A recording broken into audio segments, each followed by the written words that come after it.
दोस्तों नमस्कार, मैं हूँ धीरज और स्वागत करता हूँ आपका study.com में। आज एक बार फिर से मैंने शुरू कर दिया है स्टोरी ऑफ इंग्लिश, जो एक सीरीज़ मैंने चलाई हुई थी पीछे के समयों में। और स्टोरी ऑफ इंग्लिश के लगभग सारे चैप्टर शुरू वाले मैंने कवर किए हुए थे। आज उसी का chapter number 9 the story of English poetry, आज इसको हम लोग कवर करेंगे और जानेंगे कि जो पोएट्री हम लोग पढ़ते हैं, जो कविता हम लोग पढ़ते हैं, उसकी हिस्ट्री क्या है, उसकी क्या हिस्ट्री रही है। अगर आप 12th में हैं या 11th में हैं तो आपको पता ही होना चाहिए कि आपको 2 बुक्स पढ़नी है। एक बुक जो आपकी मेन बुक है रेनबो, ये अंग्रेजी की मेन बुक है जो पार्ट 1 और पार्ट 2 2 भागों में आती है। पार्ट 1 11th के लिए है, पार्ट 2 12th के लिए है, और दूसरी बुक का नाम है स्टोरी ऑफ इंग्लिश। तो ये जो स्टोरी ऑफ इंग्लिश है, इसके 8 चैप्टर्स मैंने कंप्लीट कर दिए हैं पहले के वीडियो में, और ये है चैप्टर नंबर 9। ठीक है ना। बहुत ज़्यादा डिमांड थी इस चीज़ की कि भाई आगे के चैप्टर्स लेके आइए आप, और मैं बस वही कर रहा हूँ। मैंने स्टोरी ऑफ इंग्लिश का अगला चैप्टर शुरू किया है। तो ये चैप्टर थोड़ा सा बड़ा चैप्टर है, इसलिए ये अलग अलग पार्ट्स में आएंगे, पार्ट 1 2 3 4 ऐसे करके। ठीक है ना। तो चलिए शुरू करते हैं इस चैप्टर को। यहाँ पे हम लोग पोएट्री में हर एक बड़े नाम, William Wordsworth, John Keats, P B Shelley, Lord Byron, William Shakespeare, Chaucer, जो भी हैं सब लोगों के बारे में हम लोग यहाँ पे बात करेंगे, जानेंगे और जानेंगे कि किस तरीके से पोएट्री जो है, अंग्रेजी की जो पोएट्री है, जो इंग्लिश पोएट्री है, वो किस तरीके से शुरू हुई और कैसे कैसे आगे बढ़ी। चलिए सबसे पहले शुरू करते हैं इंट्रोडक्शन टू पोएट्री। सबसे पहले पोएट्री के बारे में जानते हैं। जब आप अपने बुक को पढ़ेंगे तो वहाँ पे कुछ ऐसे ही शुरुआत मिलती है। बुक कौन सी है? Story of English. ठीक है ना। ये बुक पढ़नी है 11th और 12th दोनों क्लास के बच्चों को स्टोरी ऑफ इंग्लिश की बुक पढ़नी है। तो इसी के चैप्टर नंबर 9 में ऐसी बात हुई है जी कि you have read many poems in your text books rainbow part 1 and part 2, कि आप लोगों ने अभी तक अपने जो टेक्स्ट बुक है, रेनबो पार्ट 1 है और पार्ट 2 है। रेनबो पार्ट 1 11th के लिए है और रेनबो पार्ट 2 12th के लिए है। इसमें अभी तक आप लोगों ने बहुत सारे पोएम्स पढ़े होंगे, बहुत सारी कविताएं पढ़ी होंगी। बट हैव यू नोटिस्ड, क्या आपने इस चीज पे कभी नोटिस किया कि जो पोएट्री है, जो कविता है, poetry is different from stories and dramas.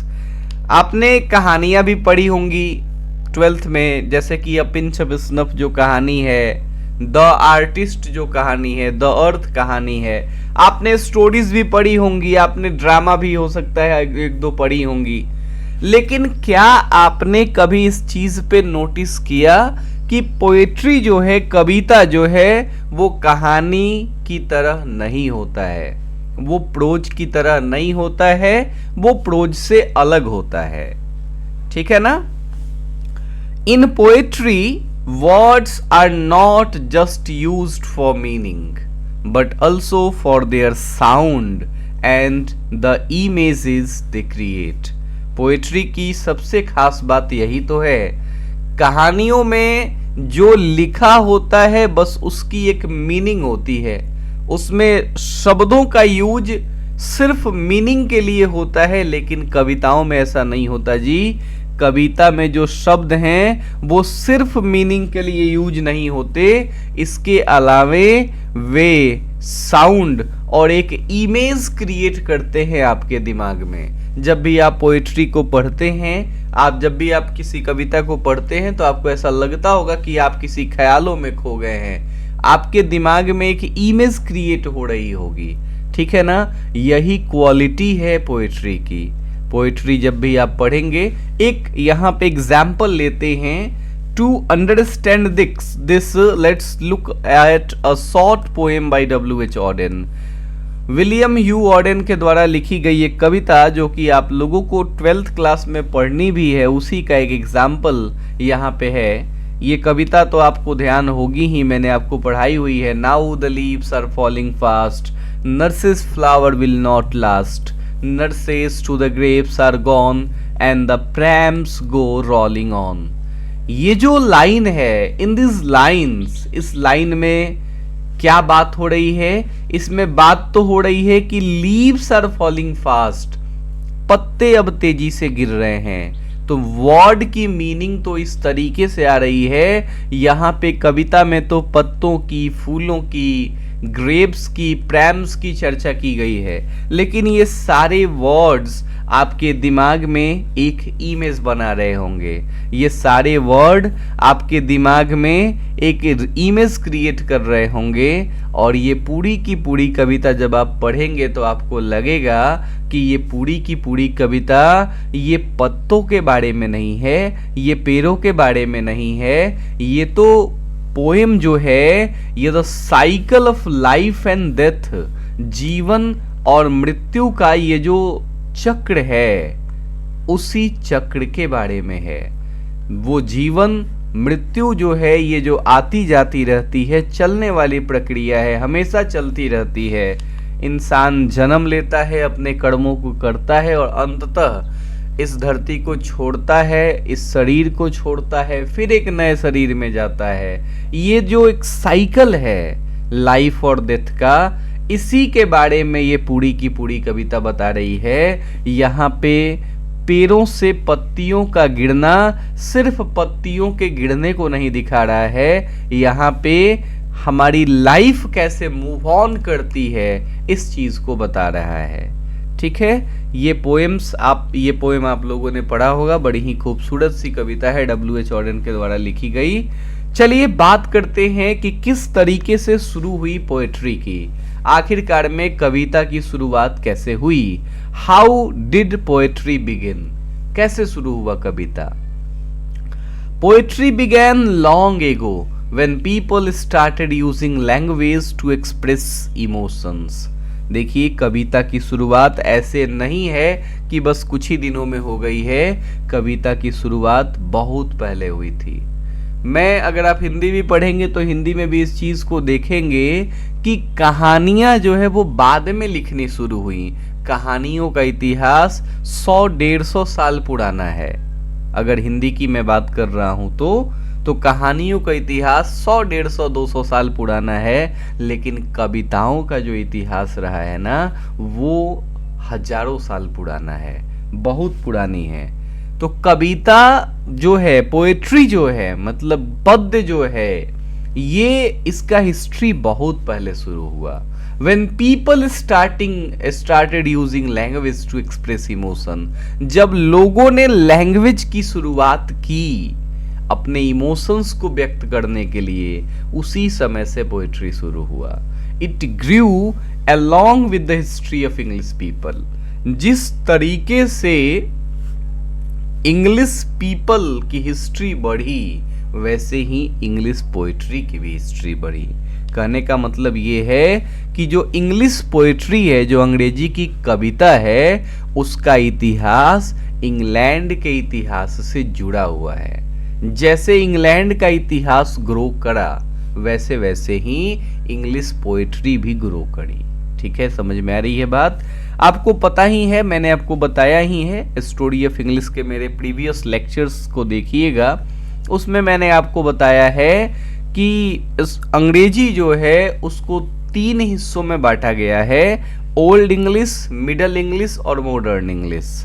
449 ईस्वी से लेके 1066 तक का जो समय है, ये ओल्ड इंग्लिश का समय है। 1150 से 1500 का जो समय है, ये मिडल इंग्लिश का समय है। और 1500 के बाद, 1500 ऑनवर्ड्स, मतलब इसके बाद में जो भी समय है, ये आपका मॉडर्न इंग्लिश का समय है। तो कहने का मतलब ये है कि ये जो ओल्ड इंग्लिश का समय है, हम लोगों को तीनों फेजों में बात करनी है। ओल्ड इंग्लिश में कैसे पोएम्स जो है ग्रो हुई, कैसे पोएट्री का हिस्ट्री चला, फिर मिडिल इंग्लिश में किस तरीके से बातें हुई, और फिर मिडिल इंग्लिश के बाद मॉडर्न इंग्लिश आया। तब तो बहुत डिटेल से, इसमें तो एक एक सेंचुरी की हम लोग बात करेंगे कि किस तरीके से कब कैसे जो है इंग्लिश पोएट्री का क्या हुआ, विकास हुआ, इसका डेवलपमेंट हुआ। तो यहाँ पे तो हम लोग एक एक चीज़ों को देखेंगे। चलिए सबसे पहले देखते हैं हम लोग ओल्ड इंग्लिश पीरियड में। ओल्ड इंग्लिश पीरियड जो 449 से 1066 वो साल है जब नॉर्मन कॉन्क्वेस्ट होता है और ओल्ड इंग्लिश का पीरियड ख़त्म होता है। वहीं पे आपने पढ़ा ही होगा, मैंने पढ़ाया है आपको चैप्टर 1, 2, 3 में, ठीक है। तो ये जो पीरियड है ओल्ड इंग्लिश का, इसको एंग्लो सैक्सन या फिर एंग्लो नॉर्मन पीरियड बोलते हैं। ये अंग्रेजी का सबसे शुरुआती पीरियड है, अर्ली स्टेज है अंग्रेजी का। यहाँ पे अंग्रेजी में ज़्यादा तौर पे जो शब्द यूज होते थे वो या फिर फ्रेंच वर्ड यूज होते थे या जर्मन वर्ड्स यूज होते थे। तो अंग्रेजी में ज़्यादा तौर पे वैसे ही शब्दों को यहाँ यूज होता था। और उस समय जो कवि थे, जो पोइट्स थे, वो कविताएं लिखते भी थे तो वो क्रूसेड्स के बारे में कविताएं लिखते थे। क्रूसेड्स क्या होती थी? रिलीजियस वॉर्स, जो धर्म युद्ध होते हैं उन्हीं धर्म युद्धों को, धार्मिक युद्धों को क्रूसेड्स बोला जाता है। तो उन्हीं के बारे में ज़्यादातर पे कविताएं लिखते थे, ठीक है ना। या फिर सी वॉयजेस, कहने का मतलब कि जो समुद्री यात्राएं हैं उन समुद्री यात्राओं के बारे में कविताएं यहाँ पे देखने को मिलती हैं। किस पीरियड में? ओल्ड इंग्लिश पीरियड में। किंग आर्थर ये एक राजा थे, एंड द राउंड टेबल, ये जो है king Arthur and the round table, ये उस समय की सबसे पॉपुलर स्टोरीज थी, ठीक है ना। इस पीरियड में मतलब ओल्ड इंग्लिश पीरियड में लिटरेचर का उतना ज़्यादा डेवलपमेंट हुआ नहीं था, ठीक है। उतनी ज़्यादा कविताएं जो है फेमस हुई नहीं थी, उतना ज़्यादा लिटरेचर डेवलप हुआ नहीं था। बात करते हैं मिडिल इंग्लिश पीरियड की। तो मिडिल इंग्लिश पीरियड जो है, English started becoming a national language. Middle English में सबसे बड़ी बात तो ये उभर करके सामने आई कि अंग्रेजी एक नेशनल लैंग्वेज बन गई। Geoffrey Chaucer was an important poet of this time. इस समय के सबसे ज्यादा इम्पॉर्टेंट जो पोएट थे उनका नाम है भाई जॉफ्रे चौसर। जॉफ्रे चौसर सबसे ज्यादा इम्पॉर्टेंट कवि उभर करके सामने आए। He wrote the Canterbury Tales. याद रखिएगा एग्जाम में आता है कि द कैंटरबरी टेल्स ये बुक जो है किसने लिखी है? तो द कैंटरबरी टेल्स बुक के लिखने वाले हैं जी जॉफ्रे चौसर, ठीक है। जॉफ्रे चौसर ने कैंटरबरी टेल्स लिखा। इसमें इन्होंने लोगों को, देश को और वहाँ की जो बिलीव्स हैं, जो मान्यताएं हैं, उसको इन्होंने दिखाया। इसमें उन्होंने अलग अलग कैरेक्टर्स की बात की। वाइफ ऑफ बाथ, एक बोल्ड वुमेन की बात की, एक नोबल नाइट की बात की, स्क्वायर एक यंग वॉरियर की बात की, और फ्रायर एक रिलीजियस मैन की बात की, और एक प्रायरेस एक नन की बात की। ये सारी चीज़ें कैंटरबरी टेल्स को जब आप पढ़ेंगे तो आपको ये मिलेंगी, ठीक है ना। आपको बस इतना याद रखना है 12th लेवल पे कि द कैंटरबरी टेल्स जॉफ्रे चौसर के द्वारा लिखी गई है।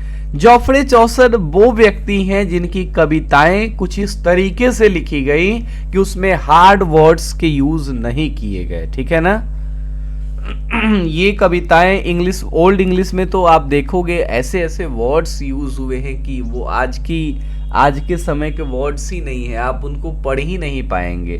ऐसे ऐसे शब्द यूज हुए हैं जिनको समझना बहुत ज़्यादा मुश्किल है। लेकिन अगर उस चीज़ से आप कंपेयर करेंगे ओल्ड इंग्लिश के जो बाकी जो भी थोड़े बहुत लिटरेचर थे, उससे जब आप कंपेयर करेंगे जॉफ्रे चौसर को, आप पाएंगे कि चौसर की जो पोएट्री है वो बहुत ज़्यादा ईजी है समझने के लिए, ठीक है ना।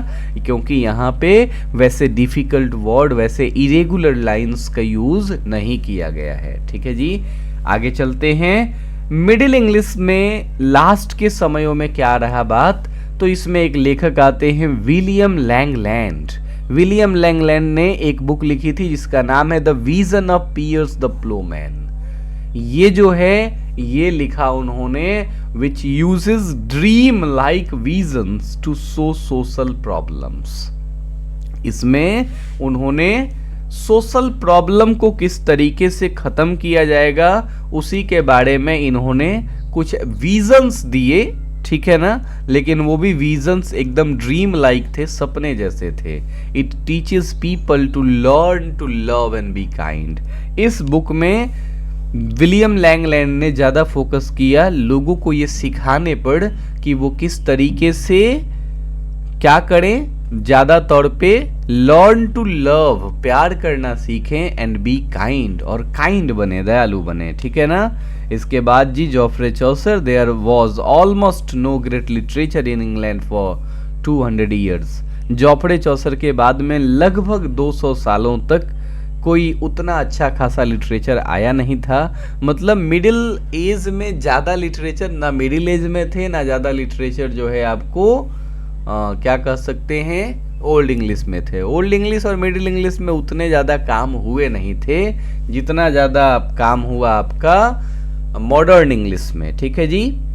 हाँ, एक एक्सेप्शन आपको दिखेगा, एक important exception, sir Thomas melody. जी हाँ, सर थॉमस मैलोडी जो है इन्होंने लिखा ली मॉर्टेड आर्थर, ठीक है। ये राजा जो आर्थर थे उन्हीं की कहानियों का कलेक्शन है लिमोटेड आर्थर। तो यहाँ पे आपको ये याद रखना है कि ये लिमोटेड आर्थर जो बुक है ये किसने लिखी है, सर थॉमस मैलोडी ने लिखी है। ज़्यादातर पे आप देखेंगे आपके मतलब सेशन में जो एग्ज़ाम्स होते हैं उसमें यही सब पूछा जाता है कि कौन सा बुक जो है किसने लिखा। जैसे पियर्स द प्लॉमैन, ये किसने लिखा, विलियम लैंगलैंड ने, ठीक है ना। द कैंटरबरी टेल्स किसने लिखा, तो वो लिखा जॉफ्रे चौसर ने, ठीक है। ये ज़्यादा ऐसे ही क्वेश्चंस आते हैं, इसके अलावा शॉर्ट क्वेश्चंस भी आते हैं एग्ज़ाम में, ठीक है ना। कुछ लॉन्ग क्वेश्चंस भी आते हैं जिसकी चर्चा हम लोग आगे करेंगे। अगला जो पीरियड आता है वो है जी रेनेसेंस। ये बहुत ज़्यादा इम्पोर्टेंट पीरियड है। Renaissance was an important cultural movement that began in Europe. Europe में एक घटना जो सबसे ज़्यादा यूरोप को प्रभावित करती है वो घटना, उसी का नाम है रेनेसेंस, ठीक है ना। रेनेसेंस का मतलब क्या होता है, रीबर्थ, फिर से जन्म, ठीक है ना, रीबर्थ, ये रेनेसेंस का मतलब है। आपको पता है कि मैंने आपको बताया है 1476 ईस्वी में आपको प्रेस की स्थापना होते हुए दिखती है इंग्लैंड में। और जैसे ही प्रिंटिंग प्रेस आता है इंग्लैंड में, एक बूम दिखता है एजुकेशन में, एक बूम दिखता है आपको लिटरेचर के क्षेत्र में, बहुत तेजी में। जैसे कि पहले क्या होता था, कोई लिटरेचर अगर लिख रहा है तो उतना ज़्यादा लिटरेचर में, अब उसने लिखा, किसी को पढ़ना भी है तो फिर से एक और लिखना पड़ेगा। मतलब हस्तलिखित जो प्रतियां हैं उसमें ज़्यादा प्रॉब्लम्स होती थी, आप कैसे लिख पाएंगे। लेकिन प्रिंटिंग प्रेस आने के बाद तो आप एक कॉपी आपने लिखा और उसकी बहुत सारी कॉपियां छप गई। तो प्रिंटिंग प्रेस आने से क्या हुआ, लेखकों को भी मतलब सहूलियत मिली, और इस तरीके से 15वीं शताब्दी में या 15वीं शताब्दी के बाद लिटरेचर बहुत तेजी से ग्रो होता है, ठीक है ना। और इसी फेज में एक घटना घटती है जिसका नाम है रेनेसेंस। इसने तो चेंज ही कर दिया। जब renaissance challenged old beliefs and introduced a new way of thinking. इसी रेनेसेंस का मतलब मैं कहूं अगर ऐसा, तो इसी रेनेसेंस का प्रभाव है कि यूरोप आज इतना ज़्यादा आगे निकल गया और बाकी जो कॉन्टिनेंट्स हैं वो थोड़ा पिछड़ गए, इसी रेनेसेंस के चलते। ये एक अलग ही लेवल की क्रांति थी, ठीक है ना। In England the renaissance was strongest from 1558 to 1625। England में 1558 से 1625 का जो समय रहा, इस समय रेनेसेंस सबसे ज्यादा क्या रहा, स्ट्रॉन्गेस्ट रहा। During the rule of queen Elizabeth first and king James first. दो रूल हुए किसके किसके, एक क्वीन एलिजाबेथ फर्स्ट के और एक किंग जेम्स फर्स्ट के, और इनके समय में सबसे ज्यादा मतलब तेजी से रेनेसेंस आपका क्या हुआ, मजबूत हुआ। मतलब ये क्रांति जो हुई, ये इस क्रांति ने पूरे विश्व पे प्रभाव डाला। ये वो समय था 1558 से 1625। आप देख ही रहे हैं, ये वही समय तो है जब अंग्रेज जो है वो इंडिया में आए थे। यही वही समय है, ये रेनेसेंस का पीरियड, ठीक है ना। मतलब ये ऐसा पीरियड है जिसने यूरोप को हम लोगों से या पूरी दुनिया से आप कह लीजिए बहुत आगे लेकर के जाने वाला पीरियड है रेनेसेंस, ठीक है। क्वीन एलिजाबेथ के समय England became peaceful and wealthy. Elizabeth के समय इंग्लैंड की स्थिति ऐसी थी कि वो पीसफुल था, शांतिपूर्ण वाली स्थिति थी, धनी वाली स्थिति थी, वेल्दी एकदम पैसा वाला स्थिति था, ठीक ठाक वाला, ठीक है। रेनेसेंस पीरियड में जो सबसे ज्यादा फेमस पोइट्स आते हैं हम लोगों के सामने उभर के, उनका नाम है Christopher Marlowe, a poet, talented poet and a play right. नाटककार भी हैं, ठीक है ना, मतलब ड्रामाटिस्ट भी हैं और पोइट भी हैं। और इनकी जो फेमस प्लेज हैं, जो नाटक हैं फेमस, ठीक है ना, उसका क्या नाम है जी? उसका नाम है टैम्बरलेन and the great. टैम्बरलेन the great. एक नाम जो बार बार एग्जाम में पूछा जाता है, ये वाला डॉक्टर फॉस्टस, ये बहुत इंपॉर्टेंट नाम है, याद कर लीजिएगा। डॉक्टर फॉस्टस, ये बुक किसने लिखी है? ये लिखी है जी क्रिस्टोफर मार्लोव ने। इसके अलावा एडवर्ड सेकेंड भी इन्होंने लिखा। His works talks about imagination, ambition and the search for power. इनकी जब रचनाओं को आप पढ़ेंगे, इनकी किताबों को पढ़ेंगे तो उसमें एक इमेजिनेशन दिखेगा, उसमें एक एम्बिशन दिखेगा, ठीक है जी, और पावर की खोज दिखेगी, ठीक है ना। इसके बाद वो लेखक जो आते हैं, नाम है एडमंड स्पेंसर। एडमंड स्पेंसर एक ऐसे लेखक हैं जिन्होंने एक बड़े महान लेखक जॉन किट्स, मात्र 26 साल की उम्र में बहुत कुछ कर जाने वाले लेखक जॉन किट्स के ऊपर जो प्रभाव पड़ा जिस व्यक्ति का, वो लेखक हैं एडमंड स्पेंसर।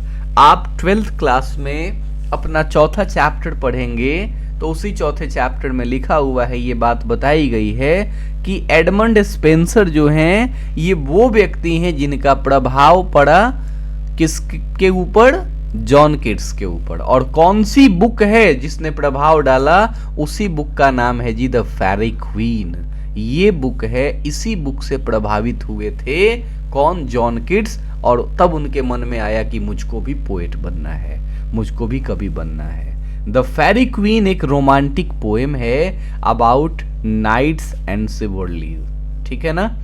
तो ये जॉन किट्स, ये एडमंड स्पेंसर की वो बुक है फेरी क्वीन जिसने प्रभावित किया जॉन किट्स को, ठीक है ना।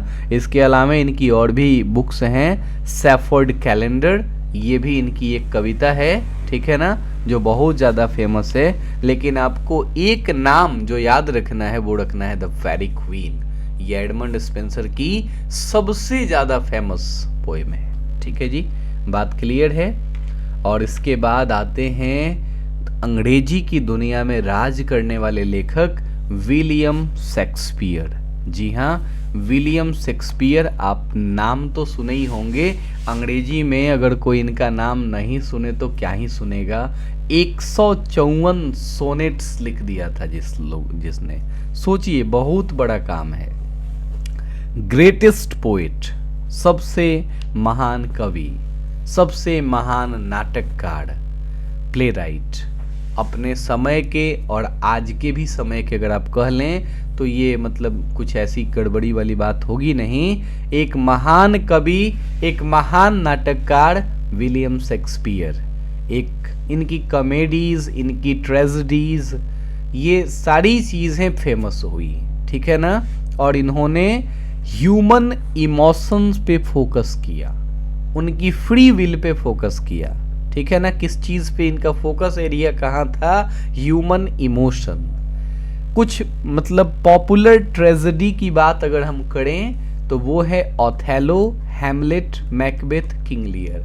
शेक्सपियर का नाम आया है भाई, एक भी नाम आप नहीं छोड़ सकते हैं, सब याद करना पड़ेगा, ठीक है ना। पूछा जा सकता है एग्जाम में, और कई बार पूछा गया है कि ओथेलो किसकी रचना है, हैमलेट किसकी रचना है, मैकबेथ किसकी रचना है, किंग लियर किसकी रचना है, बहुत ज़्यादा इंपॉर्टेंट है। इसके अलावा इन्होंने 2 नैरेटिव पोएम्स भी लिखे, एक का नाम है वेनस एंड एडोनिस, एक का नाम है लुक्रीज, ठीक है ना।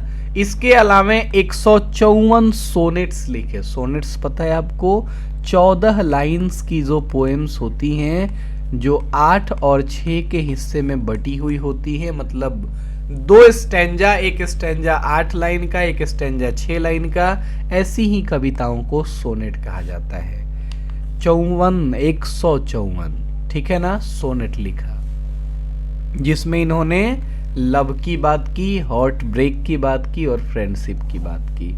इनका अपना अलग ही एक यूनिक स्ट्रक्चर था, मतलब एक अलग ही स्ट्रक्चर फॉलो करते थे, ठीक है ना। और अब तो इन सोनेट्स को शेक्सपियरियन सोनेट्स बोला जाता है। 154 कम नहीं ना होते हैं, इसी कारण से ये जो सोनेट्स हैं इनको शेक्सपियरियन सोनेट्स बोलते हैं, ठीक है ना। आगे की क्लास में फिर आगे पढ़ेंगे, चैप्टर बहुत बड़ा है, ठीक है ना। तब तक के लिए धन्यवाद, thank you so much. Shakespeare के आगे पढ़ेंगे अगले क्लास में, ओके। शेयर करिए इस वीडियो को, व्यूज अगर ठीक ठाक रहे तो अगली क्लास में फिर होगी मुलाकात।